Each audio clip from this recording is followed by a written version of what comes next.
আসসালামু আলাইকুম। এখন দেখবেন সংবাদ শিরোনাম। চোরাচালান ঠেকাতে হবিগঞ্জের সীমান্ত এলাকায় আধুনিক প্রযুক্তি ব্যবহার করছে বিজিবি। স্থানীয়দের জীবনমান উন্নয়নেও নেওয়া হয়েছে নানা উদ্যোগ। মনোনয়নপত্র দাখিলের শেষ দিনে সারা দেশে রিটার্নিং কর্মকর্তার কার্যালয়ে ভিড়।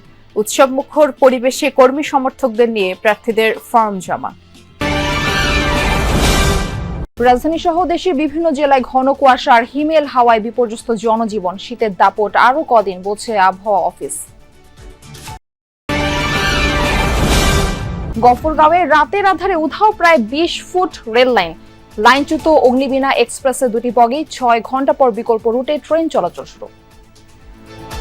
এতক্ষণ দেখছিলেন সংবাদ শিরোনাম, এখন দেখবেন বিস্তারিত। হবিগঞ্জ জেলার সাথে ভারতের সীমান্ত প্রায় 103 কিলোমিটার। দুর্গম পাহাড়, নদী আর অরণ্যে ঘেরা এই সীমান্ত প্রতিদিনই নানা চ্যালেঞ্জ তৈরি করে। মাদক ও চোরাচালান রোধে দিনরাত কাজ করছে বর্ডার গার্ড বাংলাদেশ বিজিবি। সীমান্ত নিরাপত্তার পাশাপাশি সীমান্তবাসীর জীবনমান উন্নয়নেও নানা উদ্যোগ নেওয়া হয়েছে। অন্ধকারে ডুবে থাকা সীমান্ত, ঝিঝি পোকার শব্দ আর নিস্তব্ধতা ভেঙে রাতভর পায়ে হেঁটে চলা। সামান্য সন্দেহজনক নড়াচড়াতেই সর্বোচ্চ সতর্কতায় বিজিবির টহল দল। প্রতি রাতেই সীমান্ত পাহারার পাশাপাশি শুরু হয় এক নীরব যুদ্ধ, মাদক ও চোরাচালান প্রতিরোধের যুদ্ধ। ভোরের আলোয় কাটে অন্ধকার, তবুও থামে না পাহারা। পাহাড়ি পথ, নদী, বন আর দুর্গম সীমান্ত 103 কিলোমিটার এলাকা জুড়ে 16টি বিওপির মাধ্যমে চলছে সার্বক্ষণিক নজরদারি। ড্রোন, আধুনিক থার্মাল ইমেজার আর তথ্যভিত্তিক নজরদারিতে শক্তিশালী হয়েছে সীমান্ত নিরাপত্তা। এর প্রভাব পড়েছে সীমান্তবাসীর জীবনেও, ফিরেছে স্বস্তি। আগে তো অনেক আমাদের ভয়ভীতি থাকতো, ওই যে সন্ধ্যার পরে এদিকে রাত্রেবেলা আমাদের ঘুমাইতাম, যারা বাইরে শব্দ পেতাম যে উঠানে দিয়া মানুষ আসা যাওয়া করতো, এই একটা আতঙ্কে থাকতাম আমরা। রাস্তাঘাটে নিরাপত্তা পাইতাম না। আর এখন বর্তমানে ওনারা টহল পার্টি ডিজিপি ঘুরছে, এই কারণে আমরা এখন নিরাপত্তা পাই। যে সীমান্ত একসময় পরিচিত ছিল ঝুঁকি আর চোরাচালানের জন্য, সেখানে আজ পরিবর্তন দৃশ্যমান। চোরাচালান দমনের পাশাপাশি সীমান্তবাসীর জীবনমান উন্নয়নে বেশ কিছু কর্মসূচি হাতে নিয়েছে বিজিবি। দুর্গম সীমান্ত এলাকায় নিয়মিত পরিচালিত হচ্ছে মেডিকেল ক্যাম্প। স্বল্প আয়ের মানুষ পাচ্ছেন বিনামূল্যে চিকিৎসা ও প্রয়োজনীয় ওষুধ। শিক্ষার্থীদের মাঝে বিতরণ করা হচ্ছে শিক্ষা উপকরণ। বিজিবির পক্ষ থেকে সীমান্ত এলাকায় বিনামূল্যে ক্যাম্পিং করা হয়েছে, ওষুধপত্র দেওয়া হয়েছে এবং শিক্ষা উপকরণ দেওয়া হয়েছে। ডাক্তার এসেছিল, নার্স এসেছিল। বিজেপি মনোনয়নপত্র জমা দেওয়ার নির্ধারিত সময়ের শেষ দিনে আজ সারা দেশে রিটার্নিং ও সহকারী রিটার্নিং কর্মকর্তার কার্যালয়ে দিনভর প্রার্থী কর্মী সমর্থকদের ভিড়। উৎসবমুখর পরিবেশে মনোনয়নপত্র জমা দেন তারা। বগুড়া 7 আসনে বেগম খালেদা জিয়া, বগুড়া 6 আসনে তারেক রহমানের পক্ষে মনোনয়নপত্র জমা দেওয়া হয়েছে। ফেনী 1 আসনেও আজ বিএনপি চেয়ারপারসনের পক্ষে মনোনয়নপত্র দাখিল করা হয়েছে। অসুস্থতা বিবেচনায় খালেদা জিয়ার আসনগুলোতে বিকল্প প্রার্থী রেখেছে বিএনপি।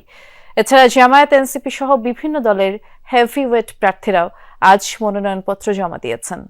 বগুড়ায় রিটার্নিং কর্মকর্তার কার্যালয়ে সকাল থেকেই ভিড় জমান বিএনপির কর্মী সমর্থকরা। দলের চেয়ারপারসন ও ভারপ্রাপ্ত চেয়ারম্যানের পক্ষে মনোনয়ন জমা দিতে দুপুর থেকে সেখানে যান জেলার সিনিয়র নেতারা। বগুড়া 7 আসনে বেগম খালেদা জিয়ার পক্ষে মনোনয়ন ফর্ম জমা দেন বিএনপির চেয়ারপারসনের উপদেষ্টা হেলালুজ্জামান তালুকদার লালু সহ নেতাকর্মীরা। এ সময় দলের চেয়ারপারসনের আরোগ্য কামনায় সবার কাছে দোয়া চান তারা। খালেদা জিয়ার সুস্থতা নিরাপত্তা বাহিনীর যিনি প্রধান রয়েছেন, সিএসএফ বাহিনীর প্রধান ব্রিগেডিয়ার অবসরপ্রাপ্ত শামস, তিনি বের হচ্ছেন। তিনি দিক নির্দেশনা দিচ্ছেন। ধারণা করছি কয়েক মিনিটের বা কয়েক সময়ের মধ্যেই তিনি বের হবেন। পৌষ মাসের মাঝামাঝিতে এসে প্রচন্ড শীতে কাবু রাজধানী ঢাকা। গত কয়েক দিনের মতো আজও দুপুর পর্যন্ত নেই সূর্যের দেখা। এর প্রভাব পড়েছে রাজধানীর জনজীবনে। আপাতত সুখবর নেই, শীতের তীব্রতা অন্তত 2 থেকে 4 দিন কমবে না। যদিও শৈত্যপ্রবাহ বইছে না, কিন্তু কনকনে শীত। এবং সেটি আমি এখন একেবারে আবহাওয়া অফিসের সামনের যে মাঠটি আছে সেখানে আছি।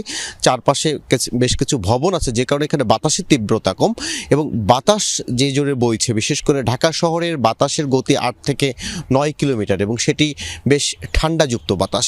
সেই বাতাস শরীরে লাগলেই শীতের তীব্রতা আরও বেশি অনুভূত হতে হচ্ছে।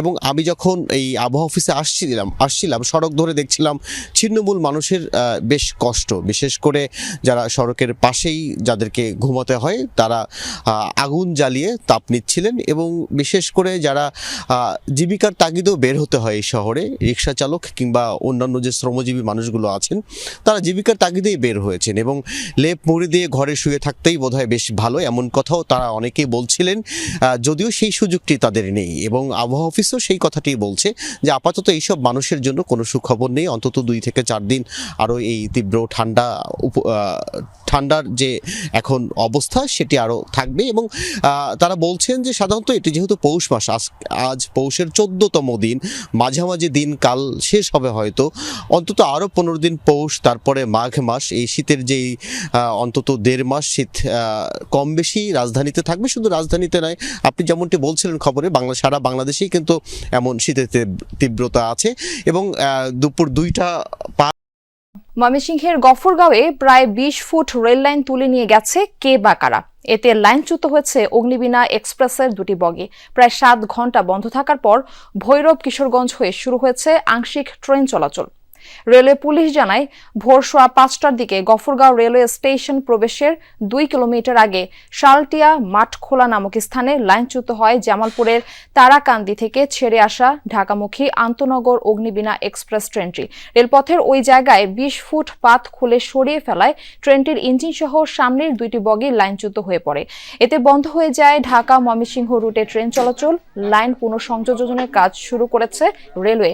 এদিকে রেলওয়ে নিরাপত্তা বাহিনীর ইনচার্জ জানিয়েছেন, ময়মনসিংহ থেকে যমুনা এক্সপ্রেস ট্রেনটি 11টা 14 মিনিটে রুট পরিবর্তন করে ঢাকার পথে রওনা হয়। এছাড়া ঢাকা থেকে জামালপুরগামী জামালপুর এক্সপ্রেস ও মোহনগঞ্জ এক্সপ্রেস ট্রেন একইভাবে ভৈরব হয়ে যাওয়ার সিদ্ধান্ত নেওয়া হয়।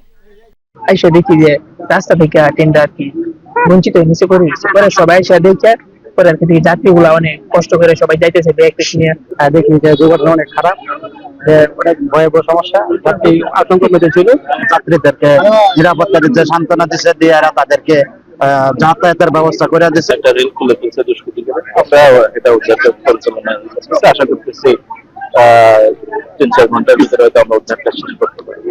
শিডিউল বিপর্যয় হতে হতে 4টি ট্রেন ইতিমধ্যে কিন্তু যাত্রা বাতিল করে দিয়েছে। অর্থাৎ রেল কর্তৃপক্ষ বলছে যে এই শিডিউল বিপর্যয়ের পরবর্তীতে এই রুটের যে রেল চলাচল বন্ধ হওয়ার পরে 4টি ট্রেনের যাত্রা বাতিল করে দেওয়া হয়েছে ইতিমধ্যে। আর একটি বিষয় তারা বলেছেন, বিকাল 5টা পর্যন্ত জামালপুর রেলওয়ে স্টেশন কিন্তু কোনো ট্রেন, অর্থাৎ আন্তনগর বলি আর কমিউটার লোকাল কোনো ট্রেনে কিন্তু আসবে না।